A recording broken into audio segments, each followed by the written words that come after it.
Let me take my first sketchbook picture of the day. I'm going to call this one Dog Standing in Water. I'm sure we actually end up with a picture like this most weeks. Right, stay there, pups. Shutter speed 1/2/5, f5.6, ISO 200, and yeah, dog standing in water. It's not the artist who has imposter syndrome that I worry about. It's the one who thinks they've got it all figured out that I worry about, because I don't think you can do interesting art. I don't think you can do honest art without that sense of I'm forging some new territory. Maybe not new for everyone else, but new for me.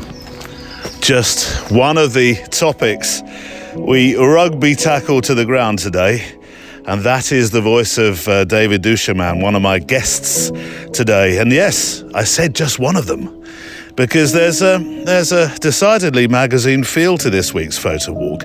There's a trio of guests.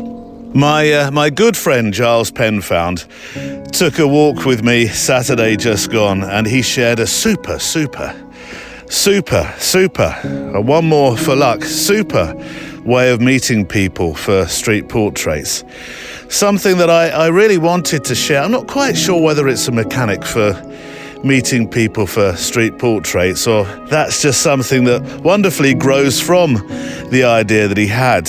There's still a degree of courage needed, but I think his idea has cut through the initial fear I think most people have of approaching somebody to say, "Can I make your portrait?"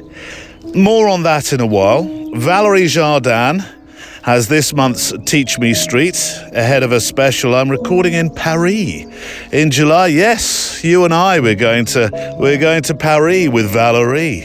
Now, Valérie's studio chat, in contrast to my 15 minutes actual amble with Giles, is more about the candid nature of photographing on the street. So we have candid and non-candid today. And then David duChemin is a photographer I've been meaning to talk with for a while now.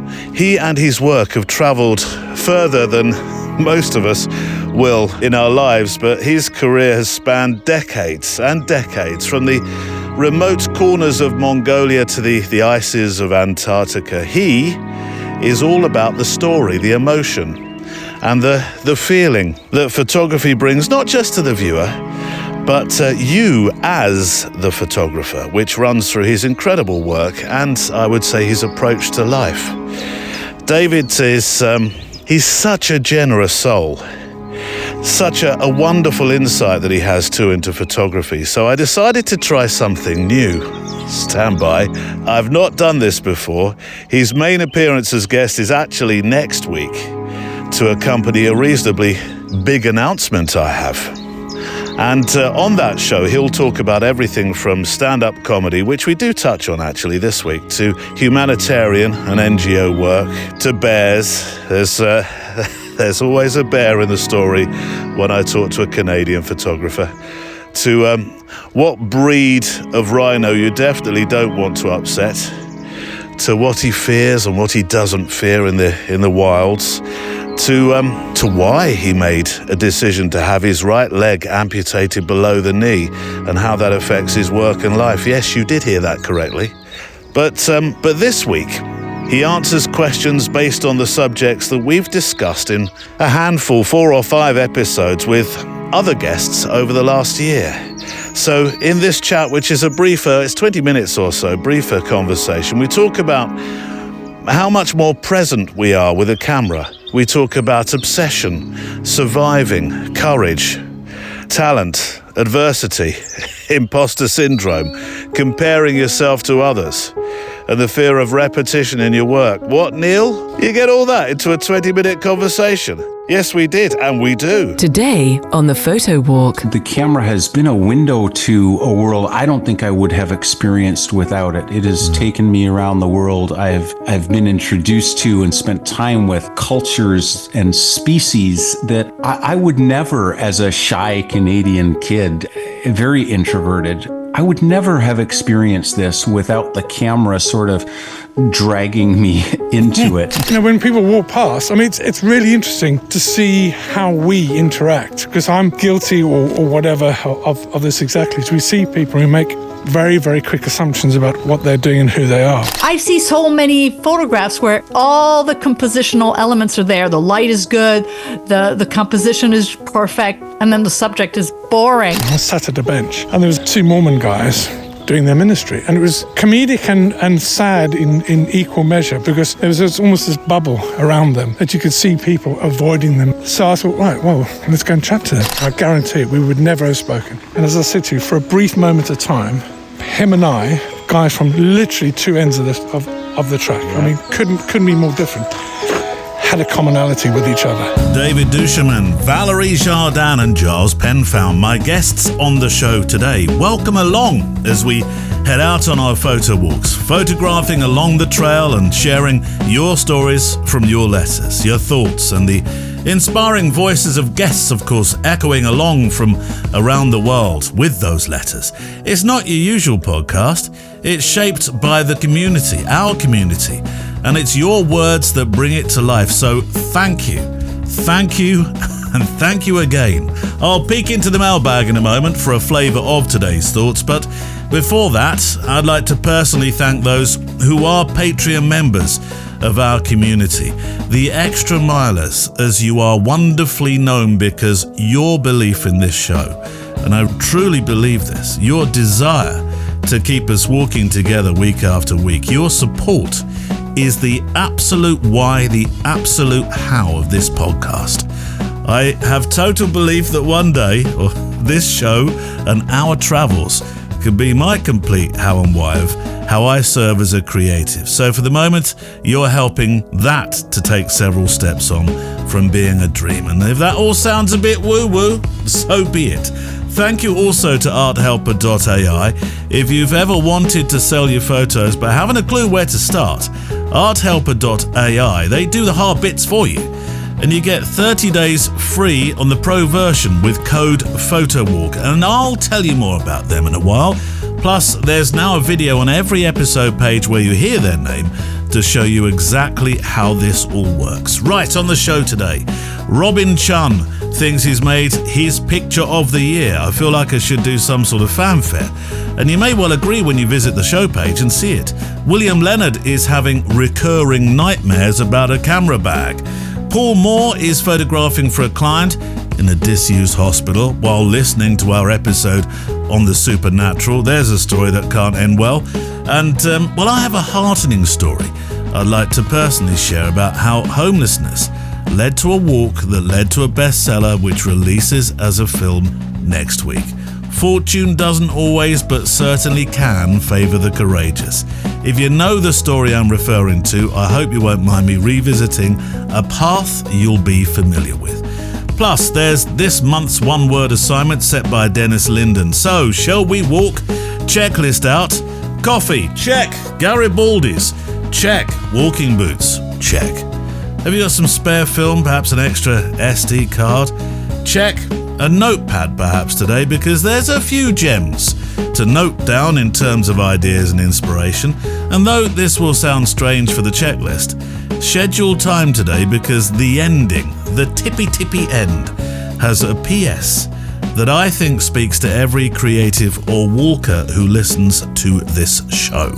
Can we just check that one off? Check. Let's walk. The email to send your letters to, and I'll always refer to them in that. What's the matter? Not already? Do you want me to throw your... Come here. Let me throw your stick. Well, don't run away with it. Come here. It's ask for me to throw it, then walk off with it.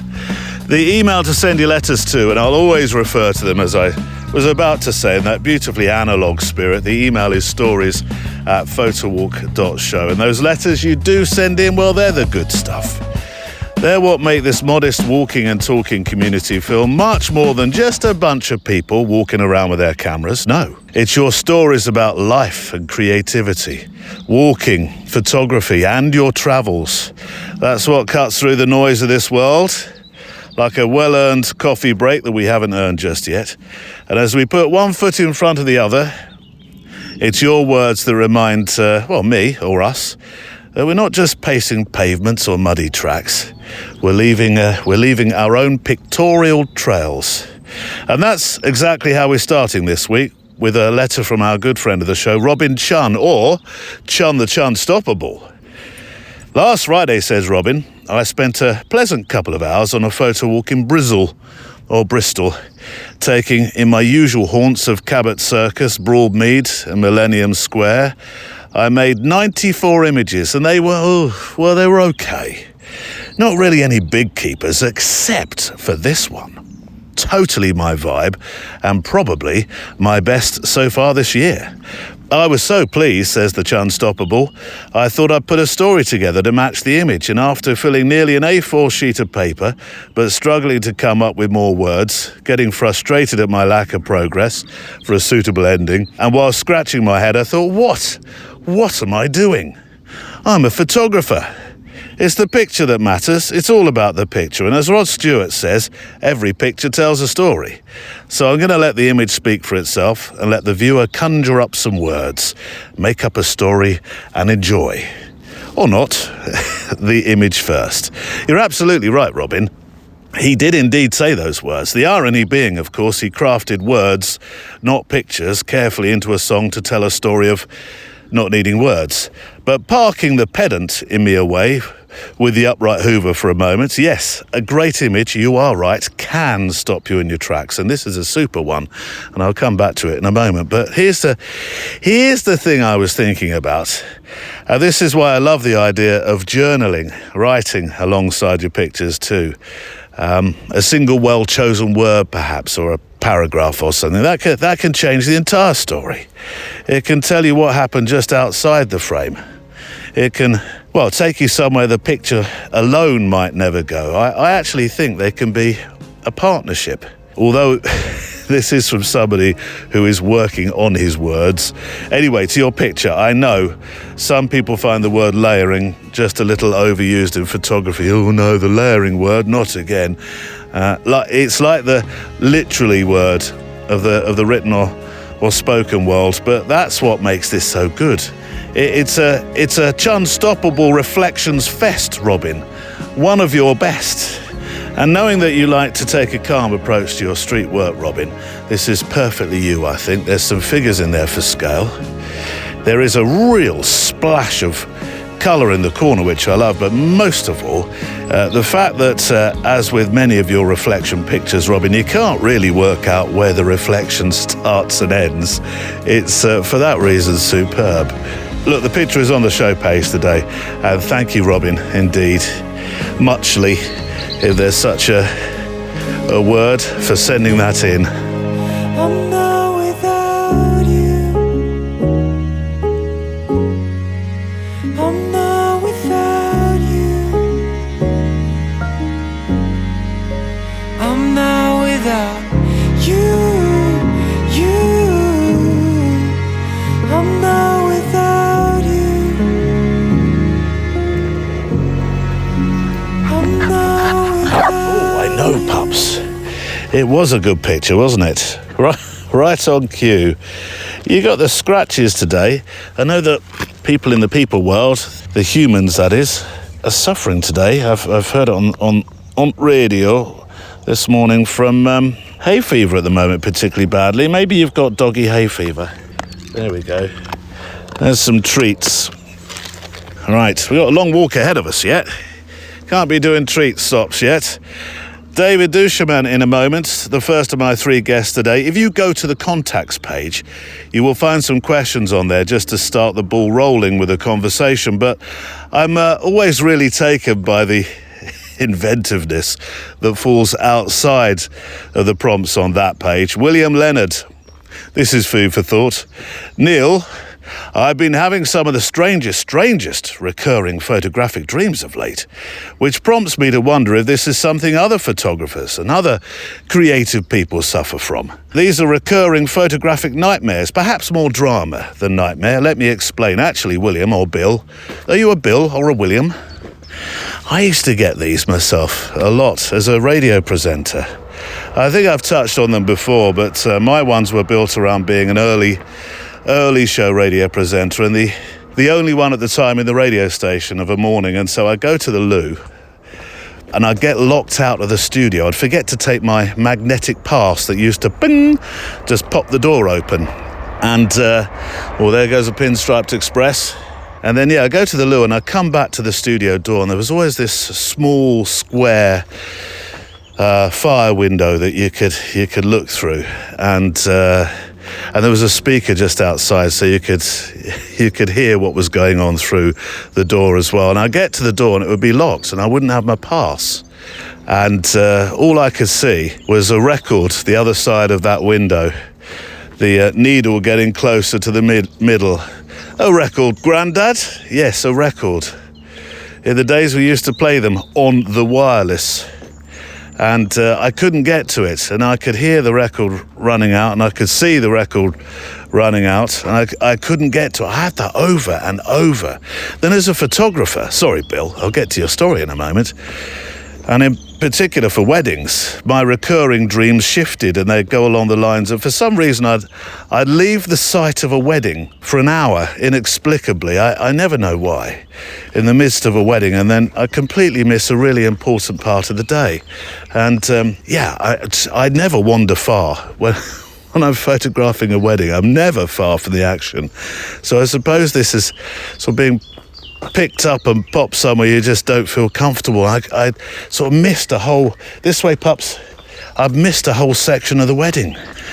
Anyway, my dream, says Bill, sorry, Bill, back on track, or William, is a camera bag thing, where the bag strap is getting stretchier and stretchier, and as much as I try to pull it, it just lengthens out until it reaches the floor, and then I'm dragging, and as I'm dragging this thing, dragging, it's getting heavier and heavier, until I can't seem to get any forward momentum.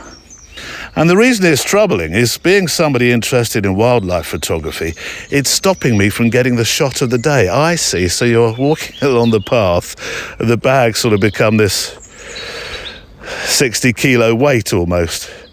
I'm not a professional, and sitting proudly at 68 years young, the stretchy strap doesn't stop me from taking professional pictures, of course, but all the same, I'm finding it troubling. I tell you what, Bill, I think this is definitely a creatives thing.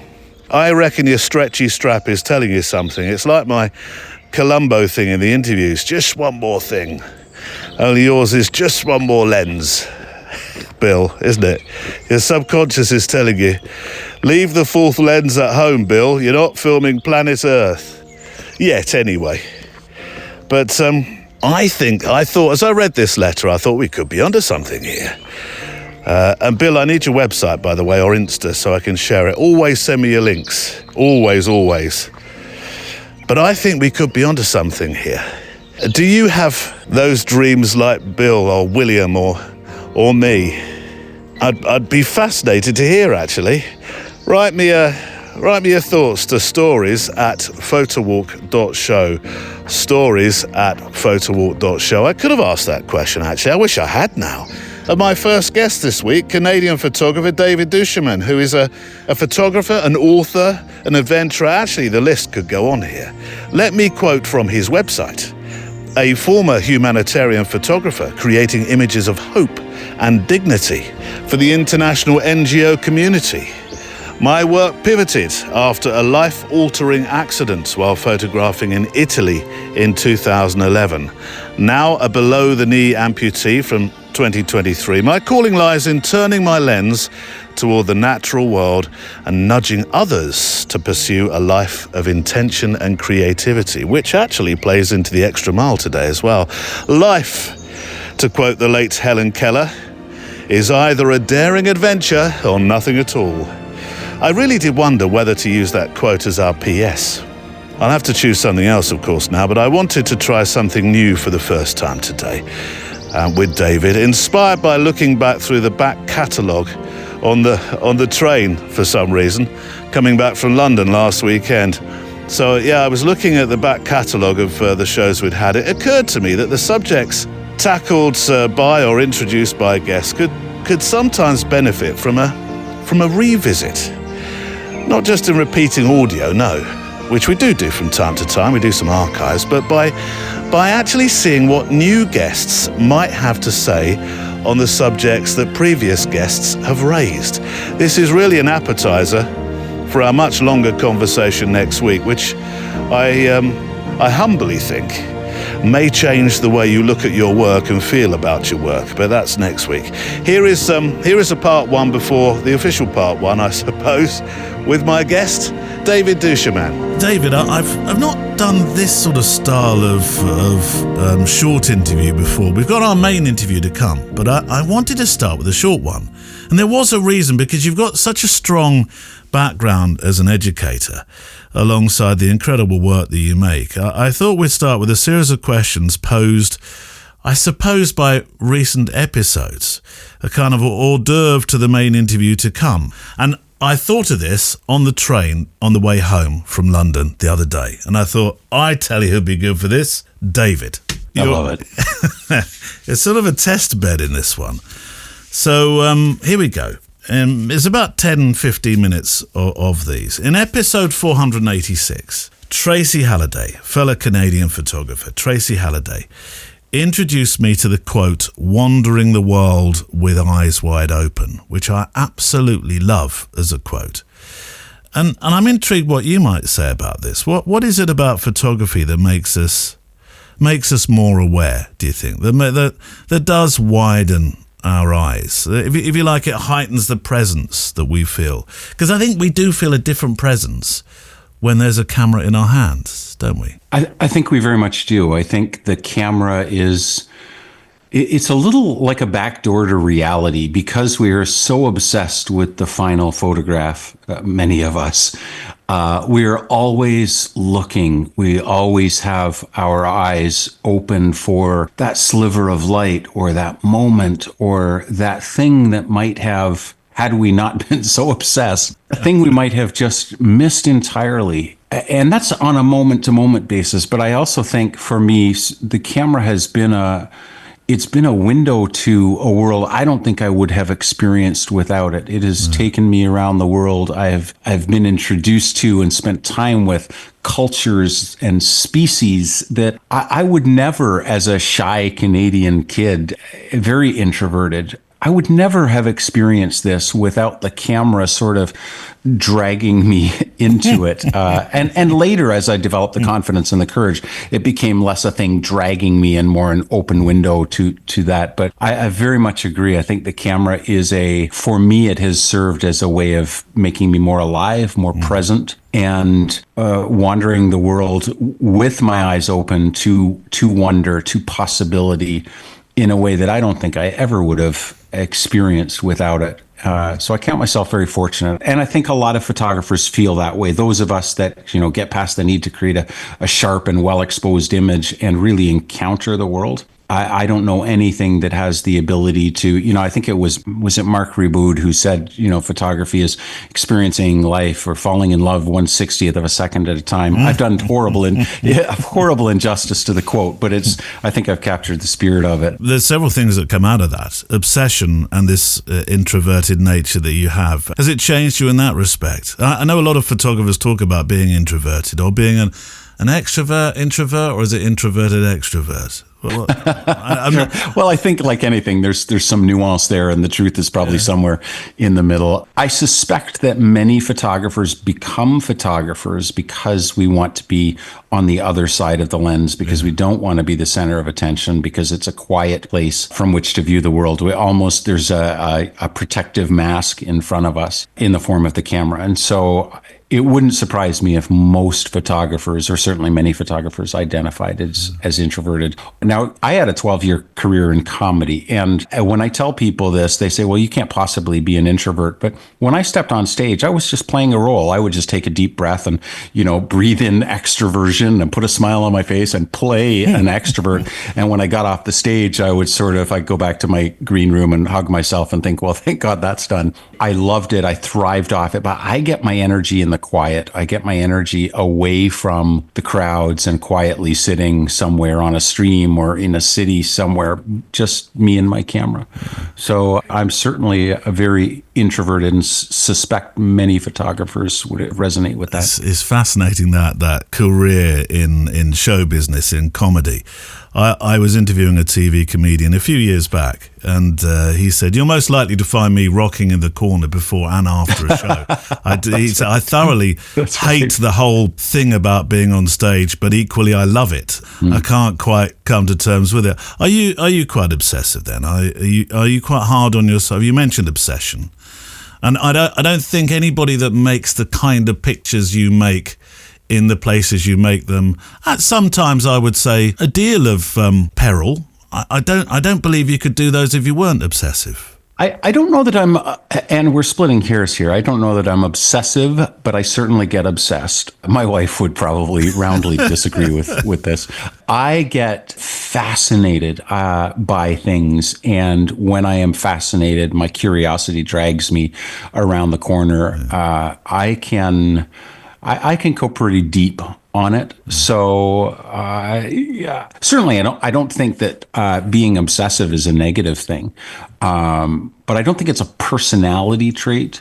But again, maybe the fact that I'm obsessed with so many things makes me blind to that. But I think you have to go deep and hard on a subject to understand it, to have insight into it, and just to fuel what it takes to sit on a riverbed in the rain and believe that bear is in fact going to show up, and that there is a photograph in that moment, and to long for that encounter in a way that is stronger than whatever creature comforts are calling you back at camp, and you could be by a fire with a whiskey, but instead you're sitting there in the rain. So yes, I would cop to being obsessed, if not obsessive. And the bear's already been through camp and stolen your whiskey, knowing what those bears are like. Episode 465 was called "I Was Terrified, But I'm a Survivor," and it featured a photographer called Jack Lowe, who was talking about his business and how his world creatively has fallen apart at times, particularly during COVID. This is not a question about the pandemic, though. But you've been through your own trauma, 2011, 2023. After a near fatal fall, obviously your life has changed, which we'll talk about in the, if you like, inverted commas, main interview. But are you a survivor? Are you the survivor? What gives you the spirit that you need, and what you particularly needed in 2023? Yes, I think I am. I think one of the things that makes a good photographer, one of the things that makes a good artist, creative person, what have you, is courage. And I think it takes a great deal of courage to engage life. For most of us, we don't have the privilege of going through life without encountering something that is truly heartbreaking and sort of pulls the fabric of our lives apart. I think resilience is one of those things that it is the thing. Resilience and courage and probably gratitude get us through those dark tunnels. And I don't know many photographers or artists that are not incredibly resilient. And I'm not 100% sure.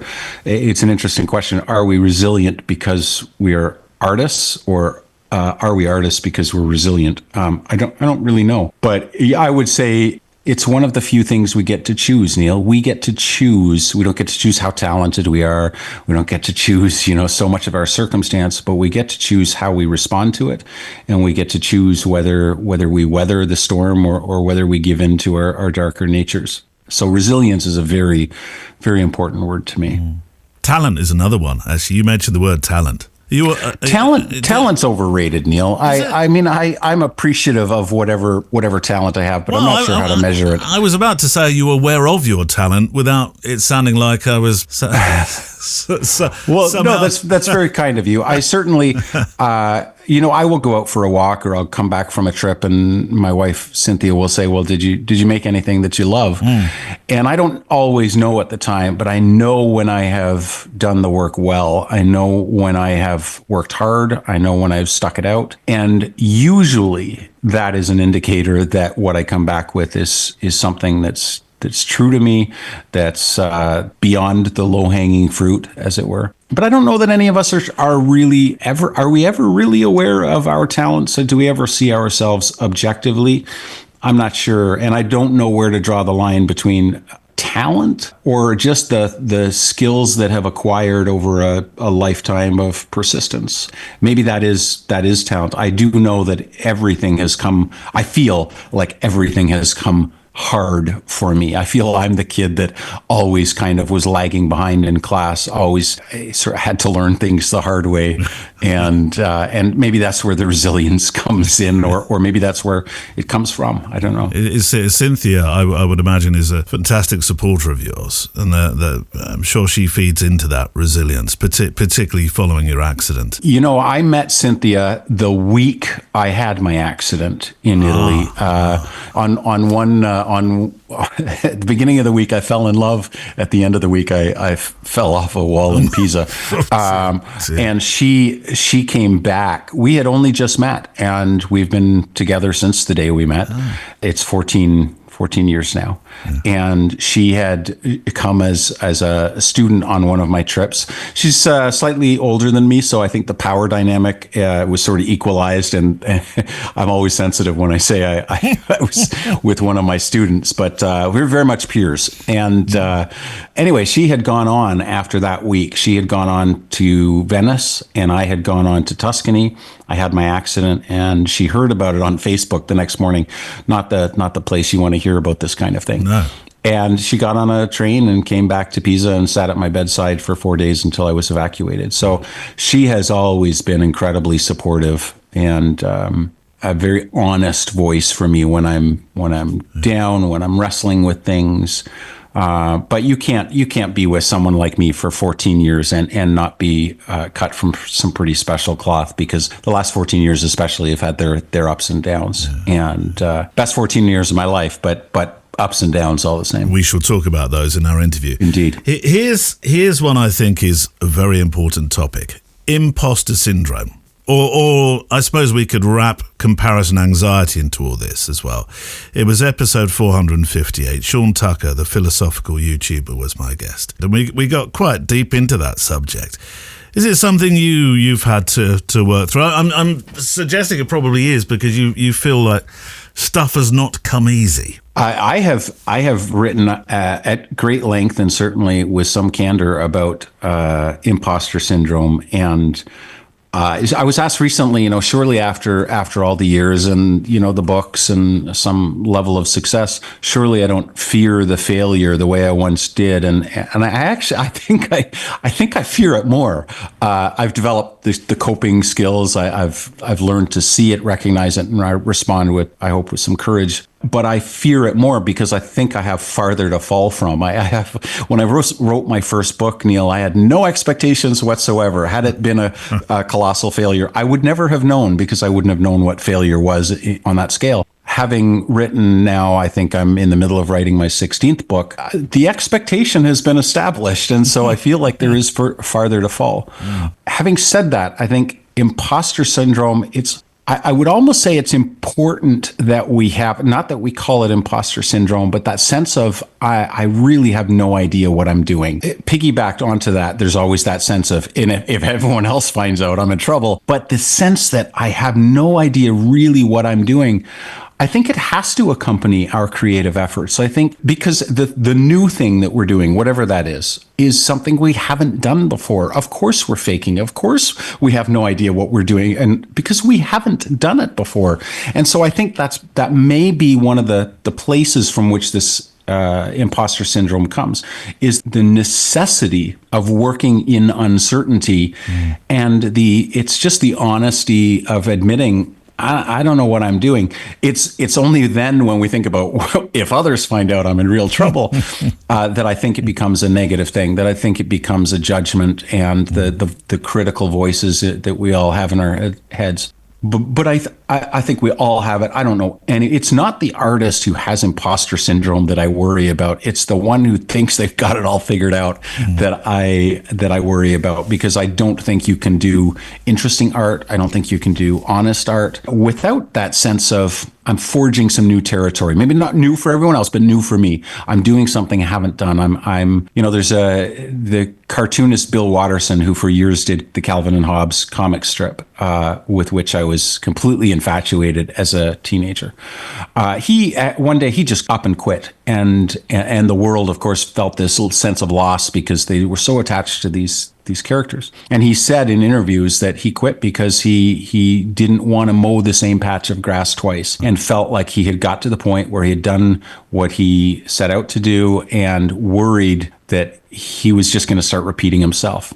That's the dangerous territory for photographers or any creative. Not that you are at risk of being found out, that you're doing something you've never done before and have no idea, or that you might fail on the first time, that your first efforts may in fact be quite ugly efforts. The real danger, I think, is getting to the point where you're so comfortable that you just mail it in, that you just mow the same patch of grass twice.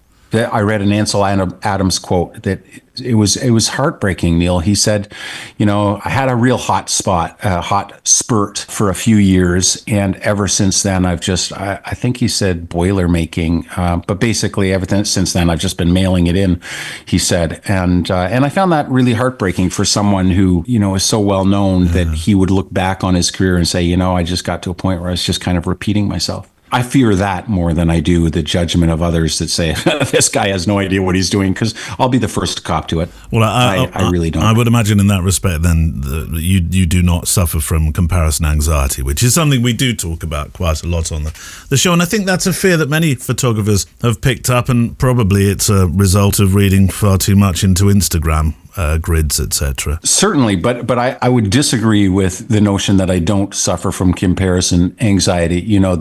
There's the two devils, the angel on one shoulder and the devil on the other, and certainly my better nature and the things that I would tell students and that I would write at great length about would be, don't compare yourself to others. But I think I speak with some expertise on this only because I experience on a day-to-day basis. I see those with the awards I'm not getting, with the publications I'm not in.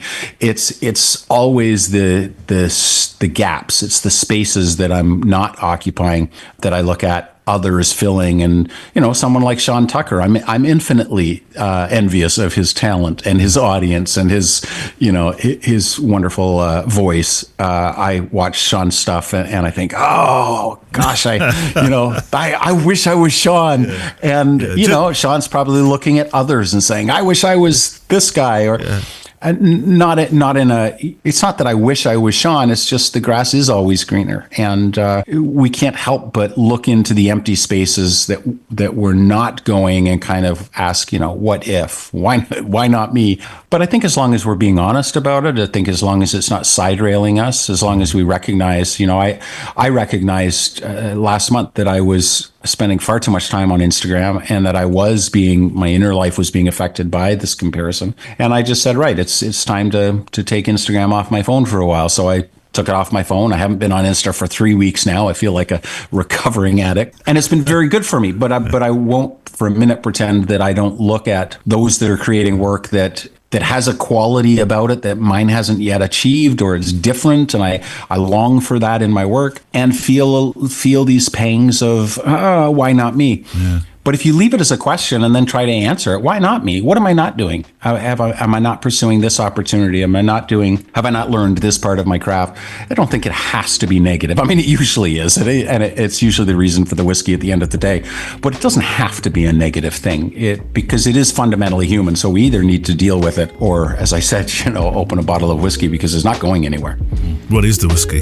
Well, these days, it used to be anything from Isla, and these, because I really like the peaty, smoky kind of dirt in the glass flavor. But if I had a choice these days, it would be Japanese whiskey. Right. Some very good. In fact, some of the best, don't take this as gospel, but my understanding is some of the best master distillers are Japanese and are now working in Scotland to create some of the brands that you quite well know. Nika is a wonderful whiskey that I quite enjoy. And my wife is from the South and makes me a mean old-fashioned with, I'm not really a bourbon guy, but if you put it in old-fashioned, I'm a very happy man. Don't let it anywhere near the bears. I think the bears they're looking for a whiskey that has more of a fishy profile. David duChemin returns soon. Not today, as I usually say, in a little while, but next week. And his appearance on the Extra Mile next week too is just as enlightening. What is it? Yeah, I think he's very good. You're quite right.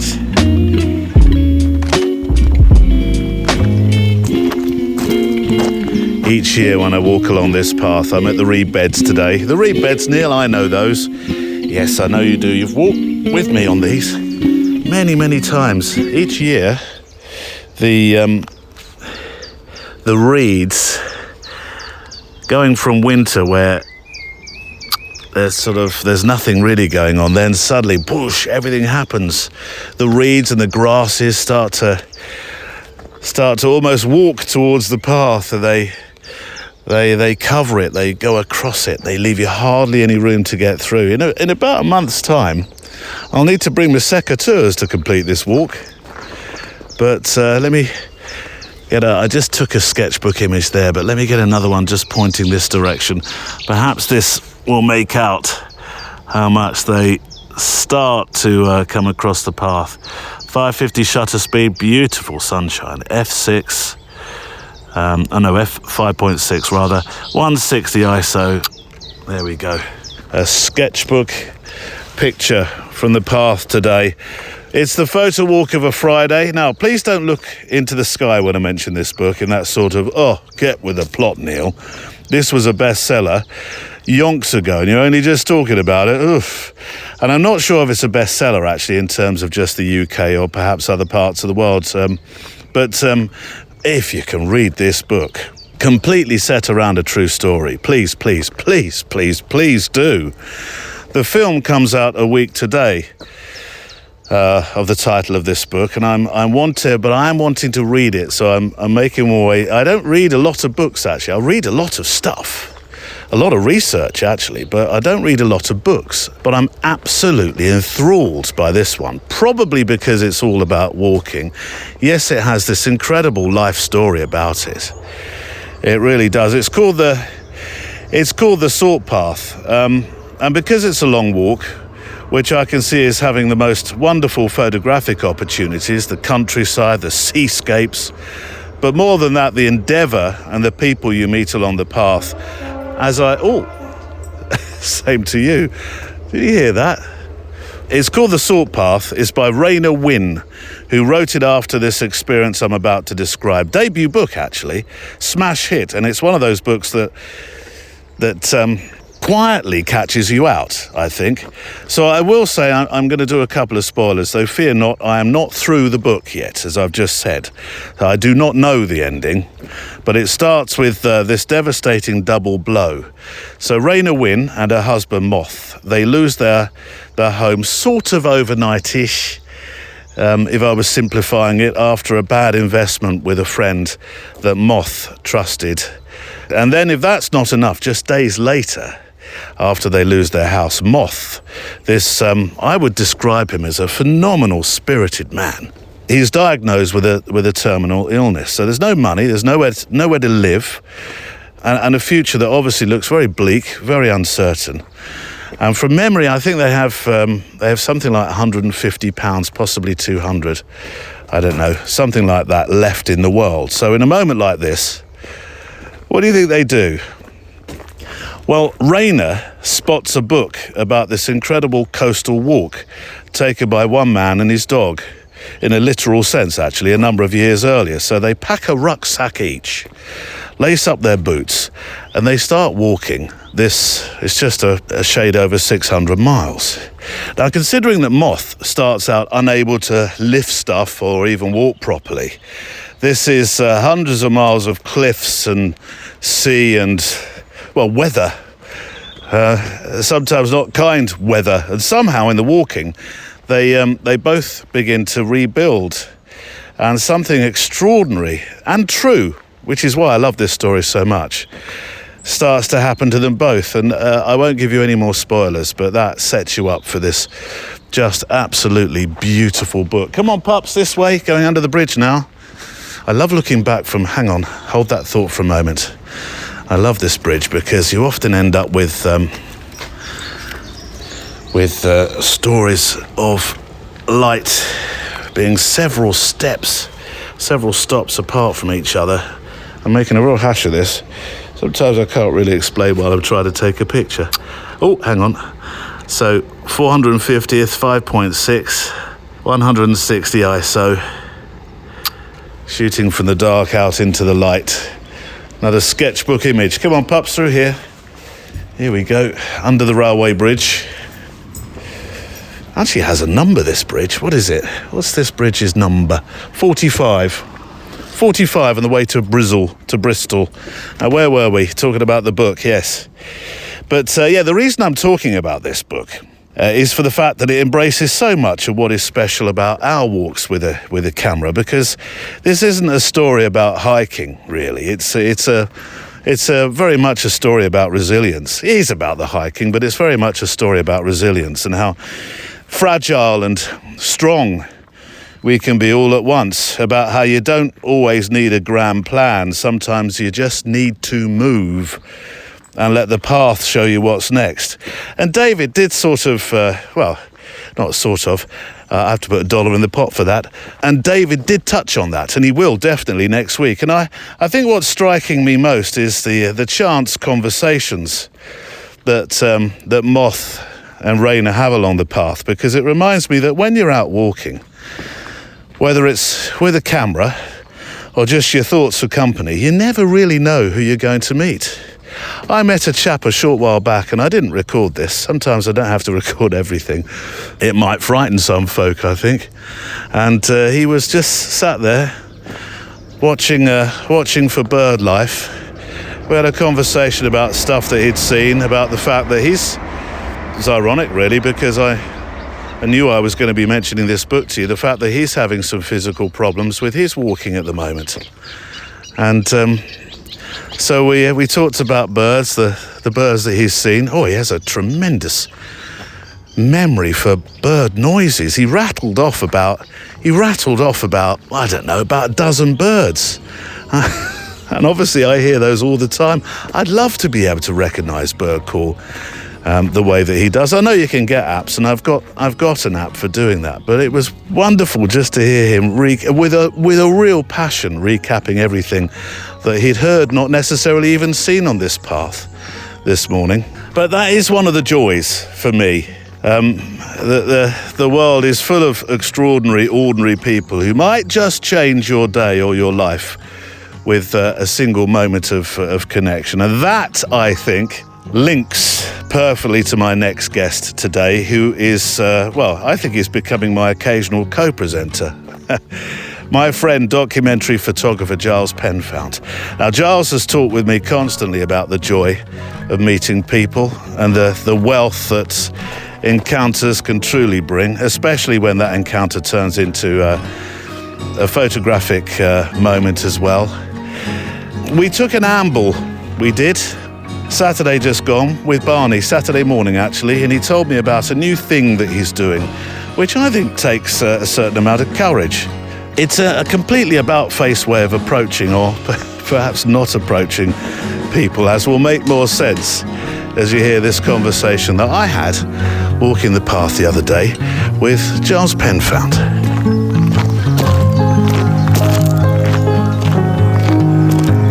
I have to admit, when you first told me about this, I thought, where's he going with this? And then Sam, when I told Sam about it, she said, what a fantastic idea. And I agreed. It's one of those I mentioned this on the podcast last week. It's one of those Edward de Bono simplicity. Is it Bono or Bono? Simplicity things where you think, I should have thought of that idea myself. Sitting down with a sign that says, time to talk, ? Sat on a bench, although I think you're going to up-level the idea now, waiting for people to stop and talk to you and ask what your sign's all about, and then making a portrait of them. It's almost a bit like angling. Well, it is. It's fishing rod. Yeah. Look, it's not my idea, and Lord knows. Oh, isn't it? Oh no. Oh, end of interview. No more of you on your bike.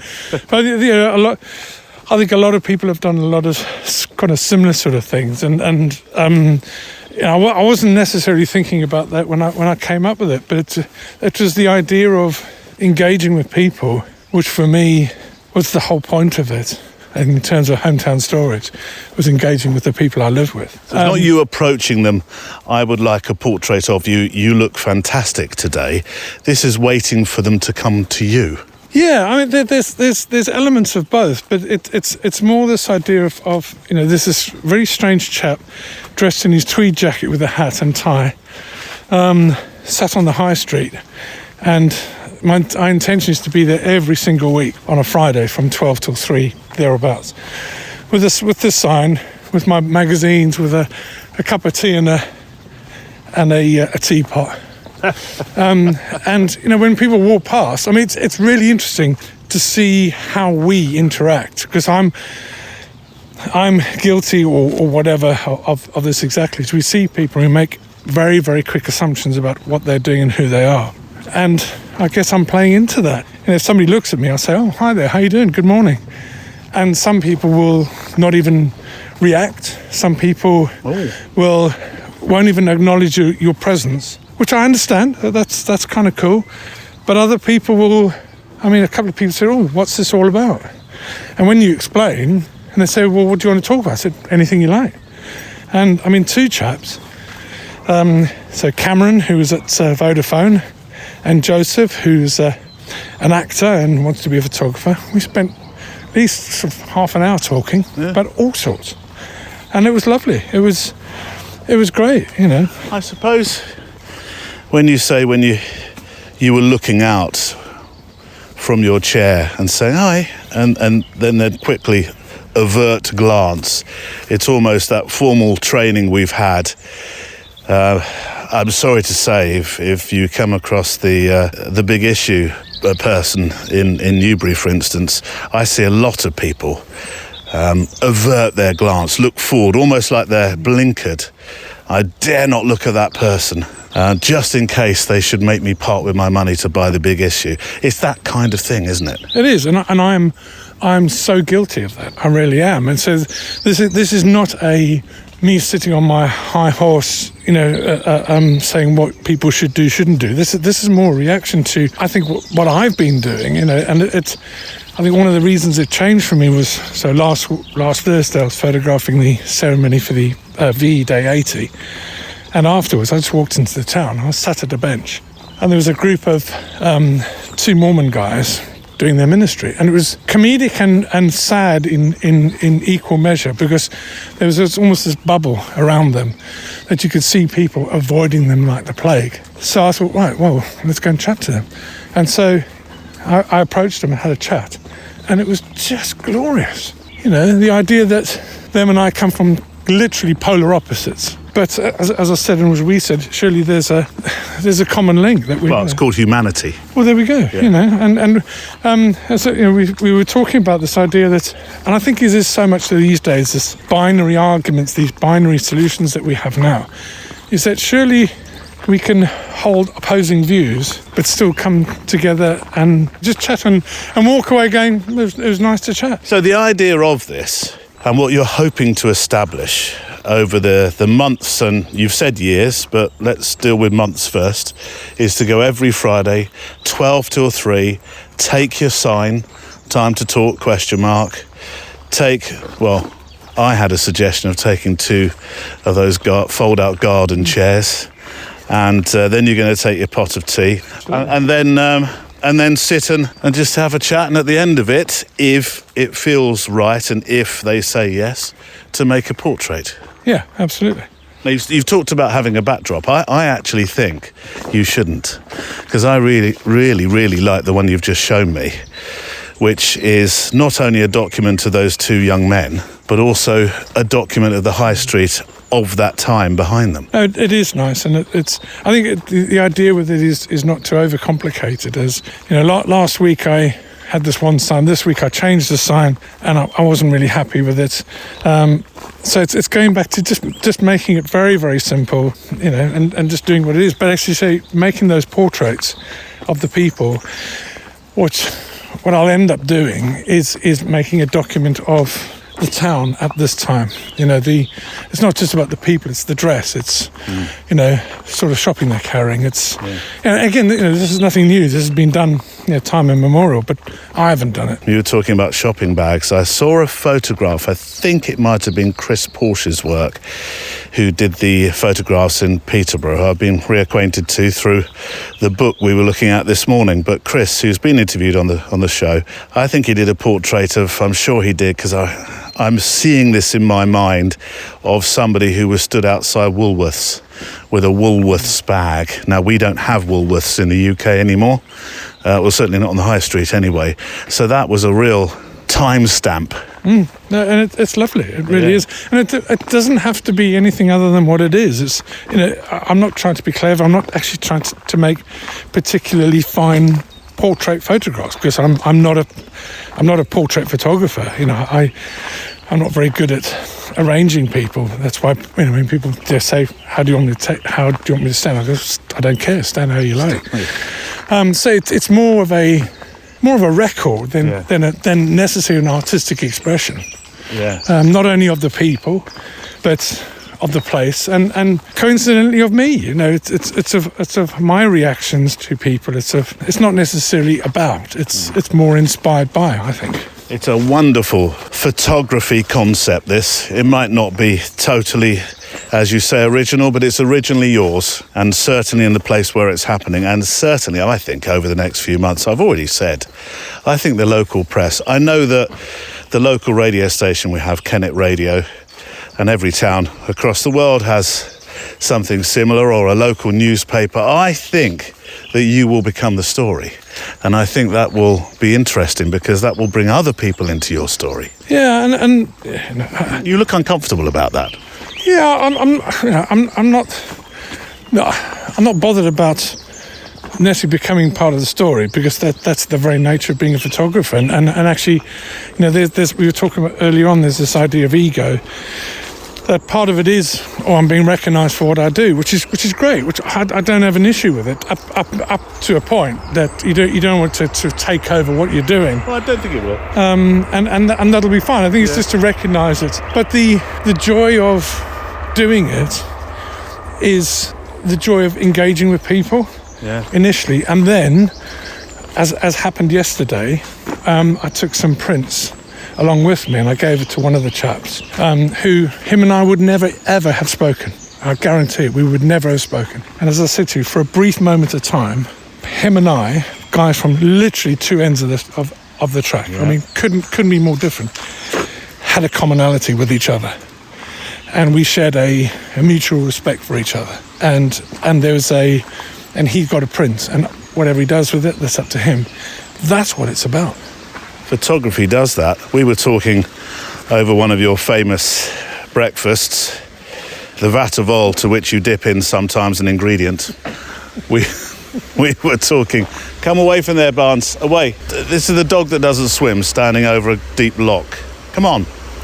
I can't remember what we were talking about now. What were we talking about? Oh God, I don't know. I know, that's it. We were talking about the beauty of encounters, that's it. Yeah. Photography that brings encounters, which I think is one of the most wonderful things about photography, that you talk to people, you are with people, you meet people who you'd never otherwise talk to.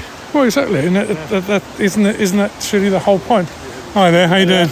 But that's the whole point of, and it's my view is that I think we're becoming, in a way, more polarised, more separated from each other, less willing to engage.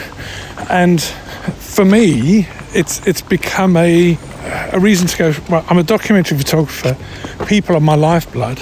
I've got to do this, not to prove to other people this is the way to do it, but I've got to do it for me. I've got to engage with people, because you never ever know. And that's the wonderful thing. You never know who you're going to come across.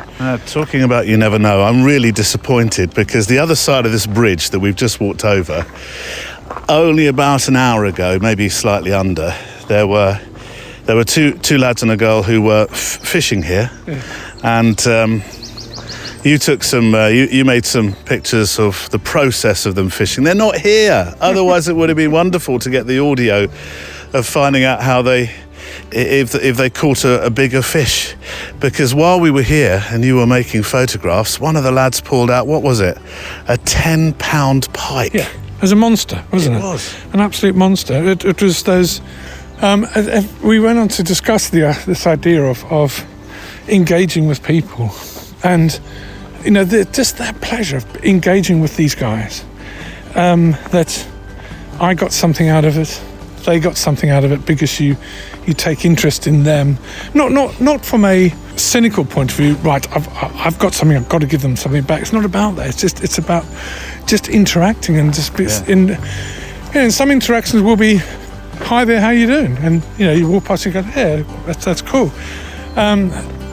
We must have stopped for 20 minutes with them, I think. Yeah, no, absolutely. Yeah. And it was lovely. And I've no idea how the pictures are. They may be absolute garbage, but does it matter? No, it really doesn't. It was something that we were talking about early on this morning.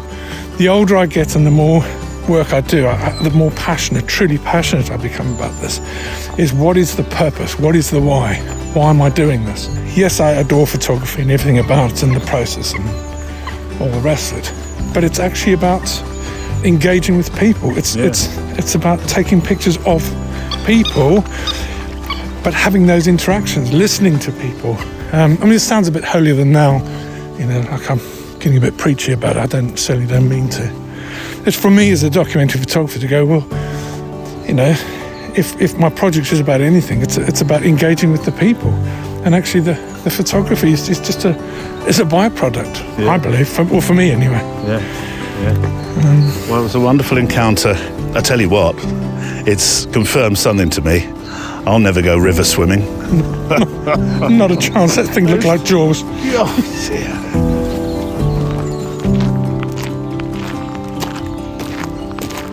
My friend Giles Penfound, and I shall share the picture he talks about on the show page, of course, today. That fish, by the way, was a proper whopper of a thing, honestly. It's the size of a small country. Imagine a rolled-up yoga mat with fins and teeth, and an eye that looks out at you and says, "Gonna get ya." It was a massive, massive pike. I couldn't bear to watch one of the lads taking the hook out. I was half expecting him to be eaten alive. I've had very little times in my life where I've had the opportunity to say, "You're gonna need a bigger boat." And that was one of them. Just ahead then of our ghostly story that I mentioned at the start of today's show, a reminder that this month's assignment has been set for a number of weeks now, and you can read the full brief on the assignments page for May on photowalk.show.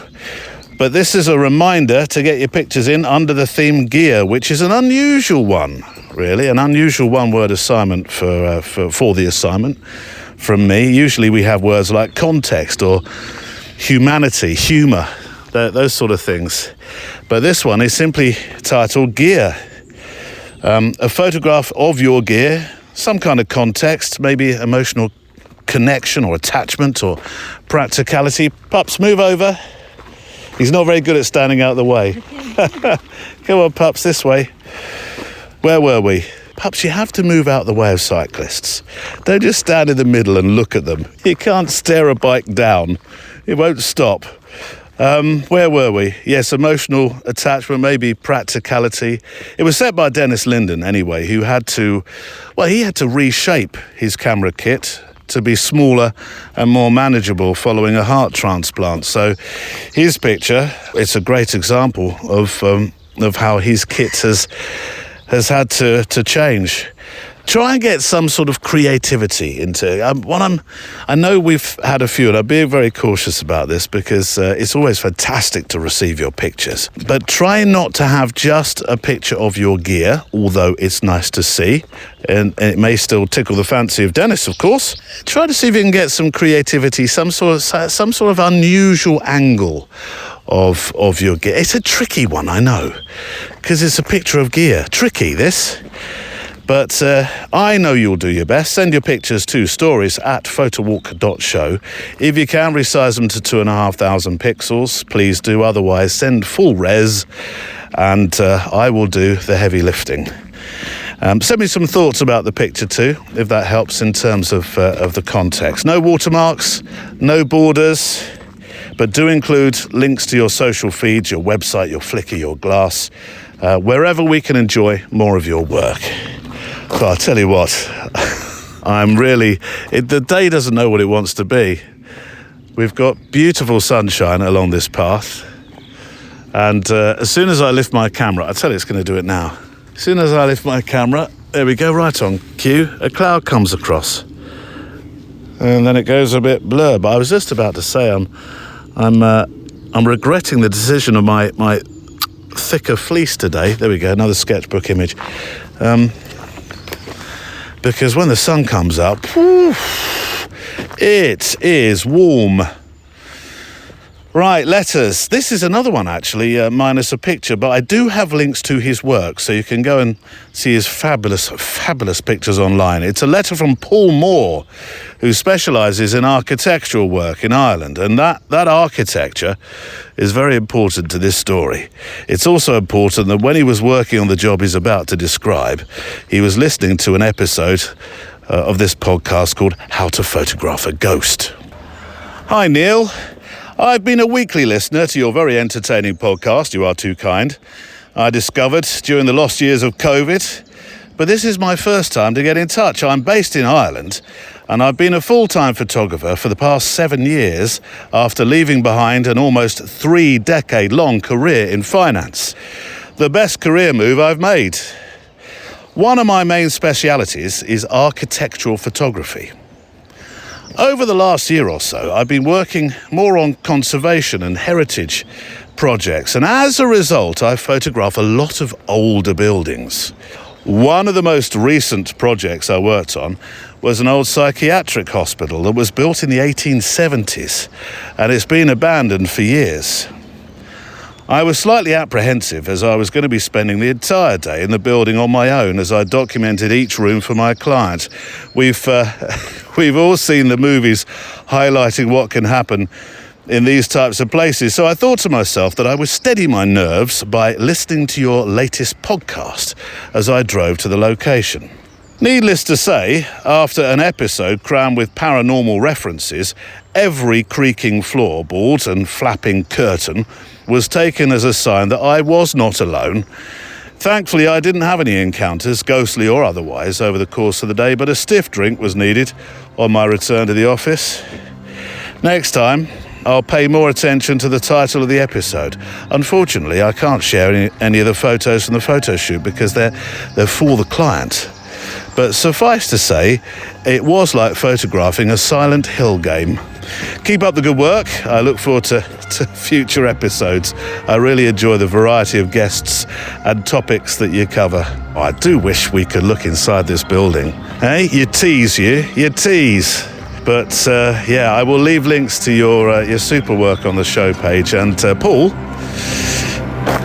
look out behind you. In the water, go on. Go on, go in the water. Have a drink. I'd jump in there with you if I could, he says, looking at the river and remembering the size of that pike. Pups, don't worry. No, there's not really any huge, great big sea serpent-like fish in there at all. No, really. David duChemin talks a lot in his chat next week about travel and how travel is at the heart of his photographic spirit. And travel seems to have captured ours in the last 5 years now, whether that's been the south coast of England or the wonderful, breathtaking scenery and people of the Scottish Highlands, the incredibly warm hospitality of West Africa and the Gambia, and or last year's initial visit to India, Delhi and Jodhpur. In 2026, we have 2 new life travel plans for you and your camera. No, three, because Scotland is included in this, the Highlands, of course. And I can promise the unfamiliar, the unscripted, the unforgettable, the feeling of your first step in a place where nothing feels routine, I really can, because we're going to Kolkata and Varanasi, India, in March, which I am thoroughly looking forward to. The photographs and stories I intend to take and tell. And then Mongolia with the eagle hunters in September, with a new printing retreat in Scotland in June. The list is now open for India, and we are gradually filling spaces for it. So if you've always wanted to go to encounter the people and the culture and the sound and the smells, the chaos that lives cheek by jowl with the calm, I think this is for you and me. We'll travel it together and we'll make our stories together. We've got all sorts of new plans for storytelling and workshopping that storytelling. So yeah, go to photowalk.show and then go for the India 26 tab. Right, my final guest for today, and a chance to talk about street photography of a more candid nature, because there is plenty of that alongside our encounters in India next year. Here is Valérie Jardin with this month's Teach Me Street. Valérie, I've told everybody that I'm coming to Paris, so it has to be now. That's right. I'm looking forward to it. I'm that step closer now to actually buying my clothing. I know when I'm going somewhere, if I start buying clothing for it. Not that I really need to, because what I can wear in the UK, I can wear in Paris. You can buy clothes in Paris. I know. There is a thought. I don't know whether we ever had this discussion, but it's many, many, many, many years ago. So I hopefully have grown a few brain cells since then. But I went to Paris. Do you remember when it was much, much easier to get to the Eiffel Tower? And you didn't have to go through all the security things and blah, blah, blah, blah, blah. Yeah. You could just wander up to one of the what do they call it? Not pillars. Is it pillars? They're pillars. One of the pillars. And you could buy a ticket there, and you'd literally be able to be up within 10 minutes. You'd be on your way, wouldn't you? Well, I remember going to La Galerie Lafayette in the morning and buying the most expensive, stupidly expensive, but I thought quite trendy flip-flops you could buy. Can you imagine the pain I was in when I got to would it be Trésor Hermitage, the third stage, isn't it? Because you can walk. Can you walk all the way? No, you can walk to the first floor. Or the second, I think you can go to the second. Yeah. I usually walk at least to the first one. I'm sure you can. So long. Oh, so you walked with those flip flops? Yeah. I didn't walk normally for weeks after that. So one thing I will not be wearing in Paris is flip flops. Good. No, it's going to be good. It's full now with a waiting list, that workshop. And it's probably the most international workshop I've ever had. Where are people 10 coming people from? 8 countries. Wow. Run through those. You may have told me this, but run through those countries. Australia, New Zealand, China, Germany, Belgium, Spain, US, maybe a Canadian in there. I can't remember, but yeah, it's usually the 2-day workshops, 3-day workshop are the most international ones. Yeah. So it's always so much fun. There's so dynamic. I'm going to say something now that's going to upset the Belgian that's coming. I'm going to say, is that really international travel, Belgium to Paris? It is. Sorry. I can see Valérie looking away now. Right. And another one that's coming up. Well, this isn't. This is the webinar. We were talking about webinars, weren't we? June the 18th. You've got the Art of the Unseen Subject. I love this title. Tell me about it. And the webinar. I would assume people can buy tickets for the webinar quite easily. Yep. Right. Yeah, and if people can't watch it live, they get a replay. Every month I try to do different things, and this one is about doing street photography without revealing the identity of your subject, which for some people is a big concern, and for some the reason why they don't do street photography, because they don't want to post faces on social media or photograph people's faces. And there's so many ways to tell stories without that, by preserving the privacy and not revealing the identity of the subject. So this will explore different techniques for this and how to capture a narrative in a less obtrusive way. Do you mind sharing one of the I know there's a webinar for this, but share me. I don't want you to give all your secrets away, obviously, but share me an idea of how. Well, you like can do playing it. with light and shadows. A lot of people think, oh, we're just going to photograph people walking away. Well, yeah, you can, but that's usually going to be a pretty boring photograph. But then you can make a strong photograph of someone walking away if the emotion comes from something else. There still has to be that emotion. And so it could be the light, it could be the wind catching the coat, it could be a gesture. There has to be something to make a strong photograph of somebody from the back. So those are the different tips I'll be sharing with examples. So those little webinars have been really popular. Not everyone wants to take a 5-month long masterclass, and the 1 hour with a Q&A are quite popular. Nice. And they're really fun for me. So here we go then with this month's questions. We got one picture, a couple of questions. I do want to start with one that I think I have used, but would you mind if I used it again? If I have, it's only a couple of months anyway. What are your techniques that you rely upon to get inspiration or compositions flowing? It came from Lee. I do think it's a good question anyway, and I know some people miss some of the episodes, so let's kick off with that one. For me, I just let the street surprise me. I don't have a routine. Some people need to listen to some music to get in the zone. I don't. I love the sounds of the city. I love the smells. If it's a sunny day, I will probably follow the light. If it's not, then I will probably get a little closer to people and capture some emotion. So I just let the street surprise me. And I think it's easier to do it in a new city than it is when you're photographing in your own town. But try different techniques. As I said, a lot of my street photographer friends need to have music.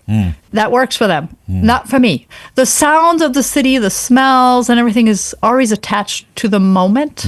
So it's like when I look at the picture a month later, I almost hear that again. And so I think it's all about the senses. Actually, I do think that what you hear probably is the commanding sense to what you then go and see often, isn't it? Yeah, I think. that could be. Right, here's one from now. It's a friend of mine, and he appears on the show occasionally.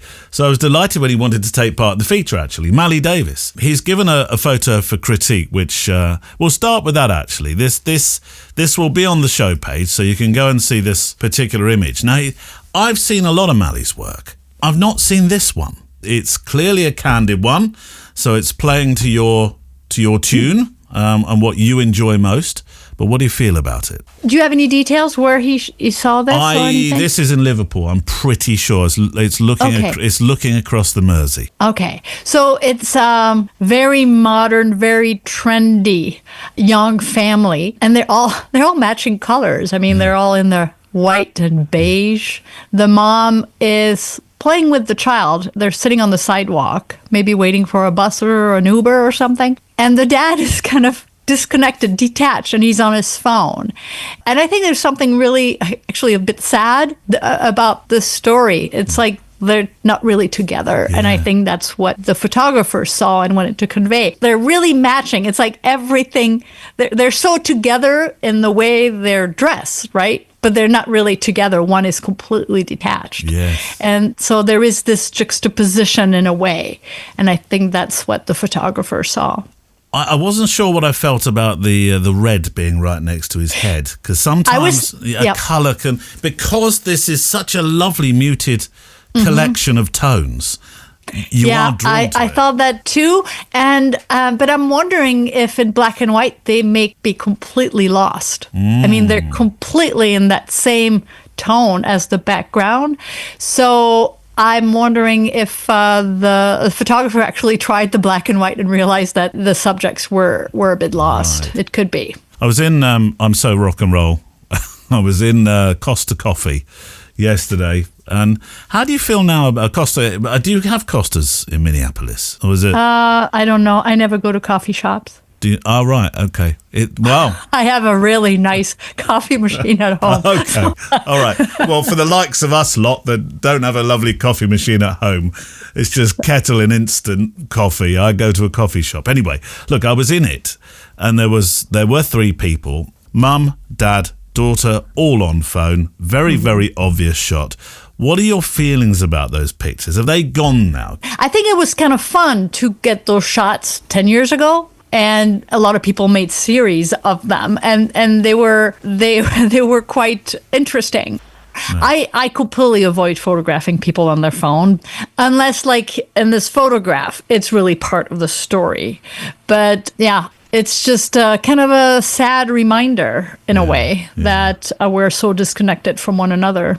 He had a question as well. I've started to use exposure compensation more and more and more with auto ISO. But what are your thoughts on this technique, Valerie? Well, I always use auto compensation with auto ISO. Do you? So, yeah.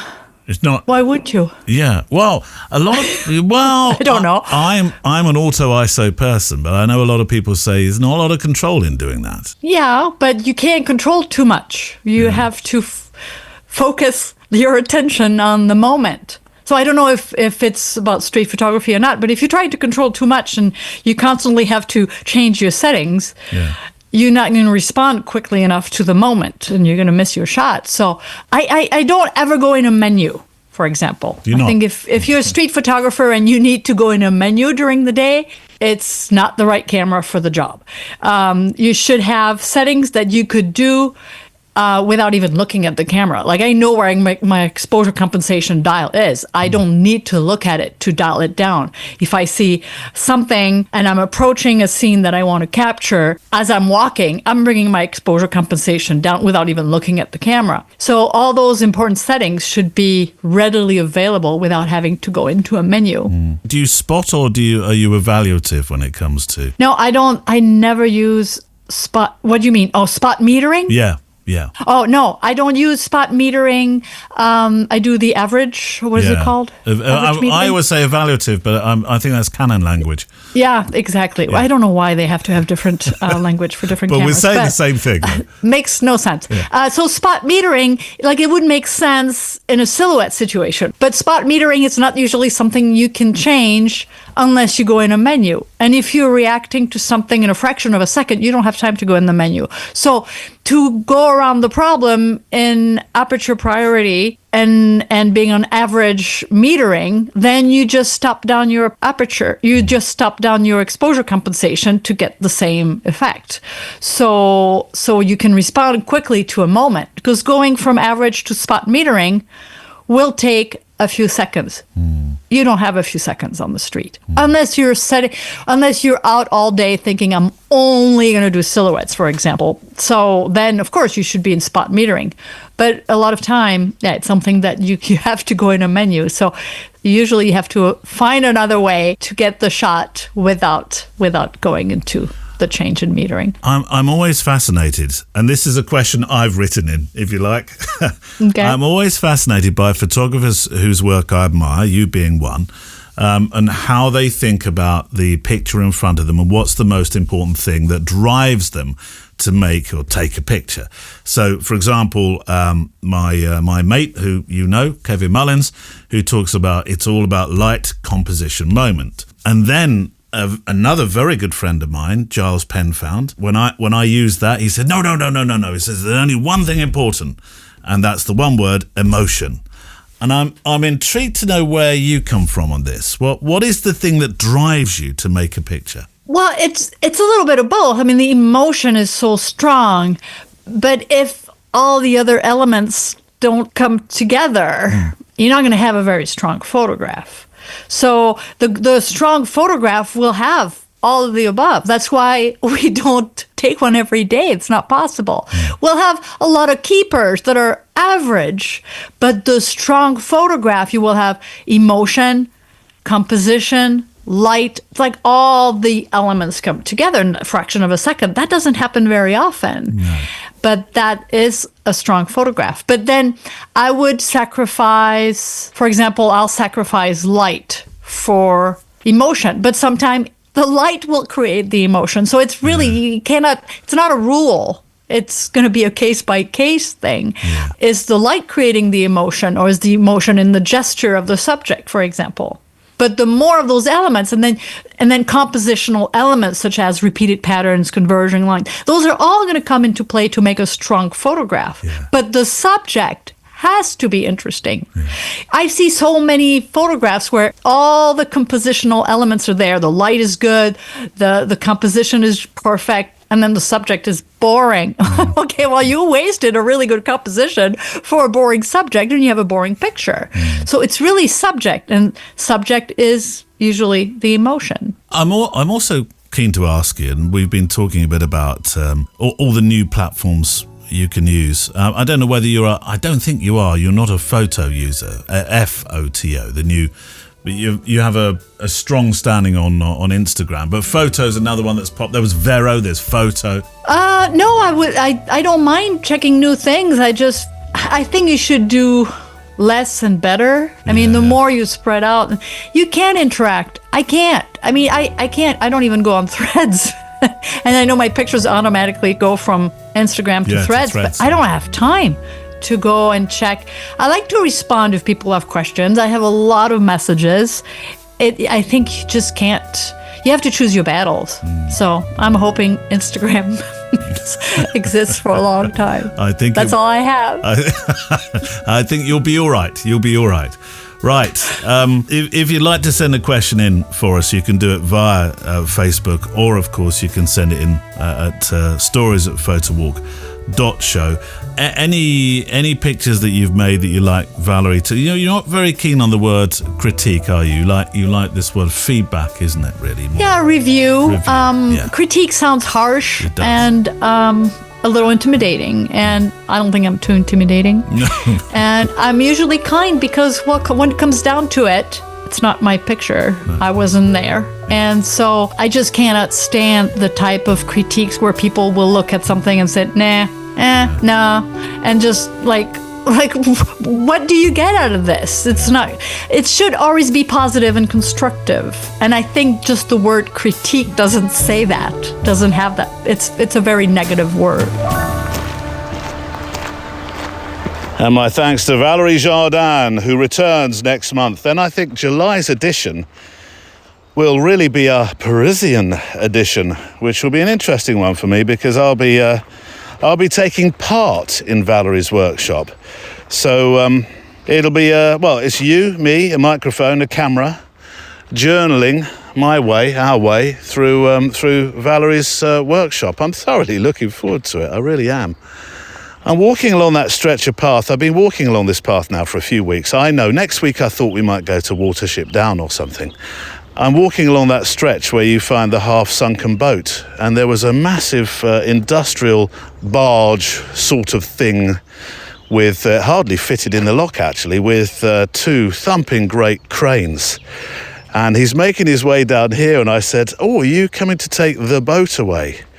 He said, no, we're not. We're just fixing some locks. I said, oh, right, okay, so I've got a few more weeks with a boat. And he said, oh, you've probably got a few more months. I said, what? This thing's half sunk. Everything's been stolen off it. And he said, no, you have to get Section 8. That was it, Section 8 or something, to take a boat out there, half-sunken boat out the river, because and you have to go through all the courts. It costs a fortune. So somebody's just left this boat here. It's rotted. It's rotting. It's sunk. It offloaded all its fuel in the first week. That was horrible. Then it had its motor stolen, I noticed, off the back, and other stuff taken from within it. It's a shell. And he said, yeah, it still have to get Section 8. So I think our boat could be there for a while longer. You can't just come along and take away trash. It could be somebody's dreams or dream boat. I suppose that sort of makes sense, doesn't it? In a way, he says, looking at you again over furrowed brow or under furrowed brow. Anyway, with Valerie, if you have a question for Valerie about street work, candid street work, or a picture for review and thoughts, then send them in, please, to stories@photowalk.show. Stories@photowalk.show. Any picture that's featured or question read out receives a free ebook from Valerie's extensive ebook collection. And, well, that's it for today. If you can't wait until next Friday and want to walk a little further together, then that's what the Extra Mile edition's all about. We're up to number 100 and... not 80, no, 40. Although I will undoubtedly, in 40 editions' time, use that darts call. And actually, this is the start of a 2-week journey as well. We had David duChemin today, and he'll be back next week for the longer edition with all his stories.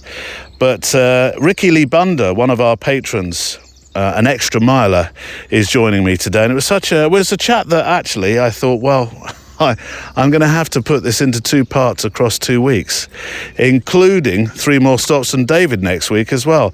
Now, Ricky is involved in higher education in Australia, in Melbourne, teaching and organising the teaching and mentoring of photography. And across the 2 weeks, he's going to share a 2-part story. The first part this week involves standing in a hole in the outback and deciding, I don't want to do this anymore. I want to be a photographer, which leads to this wonderful photographic adventure working in automotive photography. And it is, as you'll find out, one of those stories where you're asked if you can do something and you say, well, yeah, not really knowing how it's going to work out. But I thoroughly enjoyed my conversation with Ricky Paul, as I do with all my guests, because he comes up, I think, with some real gems about life. On this week's Extra Mile. That whole thing that everyone says, say yes and all that kind of stuff. But it was almost say no to the easy route. Like it was say no to the trade. I got halfway through an apprenticeship and I didn't like it. I got halfway through this other thing and I didn't like it. I got paid really well to travel across the outback and do this, digging holes thing. And I did like it, but I didn't like it. Like it didn't fulfill me. But every single time I did something creative, I just felt better. I think I wrote that on a post the other day. It's like I made all these things why I'm doing the current series that I'm doing, and then at the end I thought, well, maybe it's just because it makes me smile. Maybe it's just because it makes me happy. It makes me feel content. It makes me feel like I've done something and made something for myself. If you go to the website and follow the link that says Extra Mile, or the orange support button, orangey yellow, yellowy orange, you get to listen to 5 minutes of the show for free. Our PS to the show is to come. But before that, we need a play-out song just to make some final frames to. Well, think about what's been said today. And it's from a band I've not featured before called Moon. The last couple of weeks in particular, I've been on a wistful twist, a sort of beautiful, playing beautiful haunting vibes, as it were. But I mentioned that I'd been in London last weekend, or the weekend just gone, and it was Sunday night. And as we were heading back out of the city, out of town, back home on the train Sunday night, I was listening to a few tunes while looking back through the catalogue that we've had of shows and thinking of ideas and stuff. And this one got suggested to me from Art List. And it was one of those moments where the last knockings of the sun were absolutely streaming through the train window. I love journeys like that. And I got to thinking ahead to the start of June, where I'm going to do some street photography with Mally. Cue back to Mally's picture a moment ago. Anyway, myself and Mal, can I call you Mal? Myself and Mally, we're going to head back into the smoke, into the city, and I was trying to find some songs that might suit the energy that I think I'll need for that show or parts of the show that I record with Mally when we go back into London to take our photo walk. And this, alongside the thoughts of London, really appealed to me. But I'm going to peek early and play it now. I'll find other stuff for that show. I love his voice. Jay Fitz, he is part of Moon. Moon is the band, and this song is called Angel. Help me, I'm dug in so deep and I need to climb and show me another path I can walk around these clouds.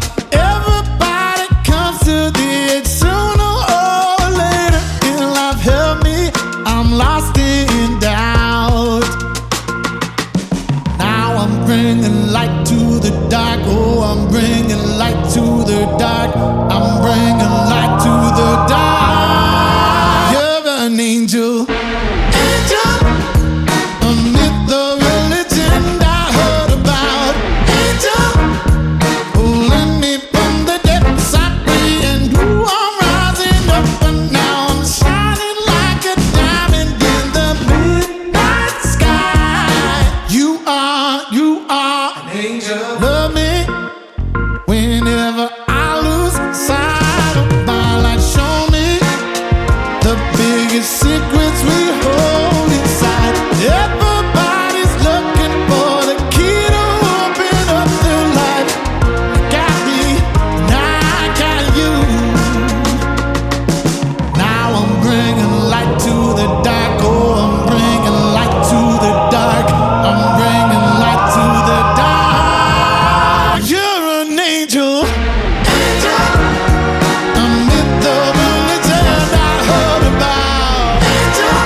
That's Angel from Moon.